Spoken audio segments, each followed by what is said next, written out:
قال إذن ليس في كل شيء يملكه الإنسان فيه زكاة، وفي مقدار الواجب، هو إيش؟ مقدار يسير، يعني حتى لو الإنسان من طبع البخل فيسير عليه. ولذلك الآن ننظر الرافضة ماذا يفعلون؟ يفرضون على أتباعهم الخمس. الخمس يعني كم؟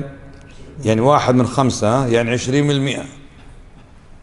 واللي ما يدفع الخمس هذا دينه ضعيف ولا متمرد على الدين ولا فيه خمس 20% كثير جدا، معنى لا دليل على هذا، هذا باطل، هذا أكل سحت.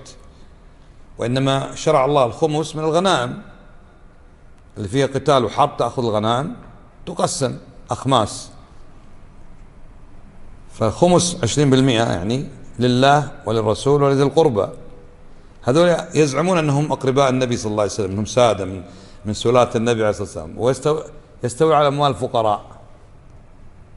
وانظر إلى شرع الله الذي شرعه لعباده المسلمين المؤمنين وبعث به محمد عليه الصلاة والسلام. قال فيه عليه الصلاة والسلام: اعلموا أن الله افترض عليهم صدقة تؤخذ من من؟ من أين؟ من أغنياء وترد في فقرائهم، بينما هؤلاء ماذا يفعلون؟ تؤخذ من فقرائهم وترد في أغنيائهم، يعني عكسوا الفطرة، عكسوا شرع الله عز وجل. هؤلاء من جنس من؟ الأحبار والرهبان الذين يأكلون أموال الناس بالباطل والعياذ بالله. فالمقدار يسير. نعم. فلم يوجبها في الأموال التي ترتبط بها ضرورات الإنسان وحاجته. نعم، يعني البيت، إن ساكن بيت ما عليه زكاة. عندك دابة سواء صناعية ولا حيوان ما عليه زكاة. عندك أثاث، غرف نوم، أثاث مطبخ، أثاث صالة، ما عليه زكاة. هذه حاجات ضروري الإنسان. نعم. كالمنزل الذي يسكنه والعقار الذي يحتاج إليه والأواني والفرش. نعم. والأثاث العقار الذي يحتاج إليه، واحد عنده قطعة أرض عنده أولاد صغار، قال حتى إذا كبروا إن شاء الله يبنون عليها، هذه ما عليه زكاة.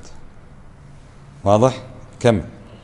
والأثاث التي يستعملها وعبيد الخدمة وحيوانات العمل في حوائج الإنسان وضروراته في غير التجارة. نعم. إذا عنده أثاث ما عليه زكاة. عبيد الخدمة عنده مماليك لهم قيمة لو باعهم، لكن هم اشتغلوا له في البيت، ما عنده زكاة. حيوانات لو اشتغل على حيوانات العمل، الحراثة، للسقاية، ما عليه زكاة. كذلك الآلات لو عنده مكائن لاستخراج الماء أو سيارات الشحن النقل، هذا كله ما عليه زكاة. قال في غير تجارة، لو كان قاعد يتاجر في الحيوانات أو يتاجر في السيارات أو يتاجر في العقار، لا، هذا عليه زكاة، تسمى عروض تجارة. لكن الأشياء اللي يستعملها ضروريات حاجة لنفسه، حتى لو كان بيت فخم، ما عليه زكاة. نعم. بل ولم يوجبها في الخيل والبغال والحمير وأنواع الحيوانات غير الأصناف الثلاثة إلا إذا كانت للتجارة. طيب، الخيل والبغال والحمير ما عليه زكاة. الزكاة في بهيمة الأنعام اللي هي الإبل والبقر والغنم. والغنم هذه اسم جنس تشمل ماذا وماذا؟ الضأن والماعز. واضح؟ هل فيها الزكاة؟ نعم. وهذا برهان أنها ما أوجبت إلا في الأموال الفضلية، لا أموال القنية للحاجة. نعم.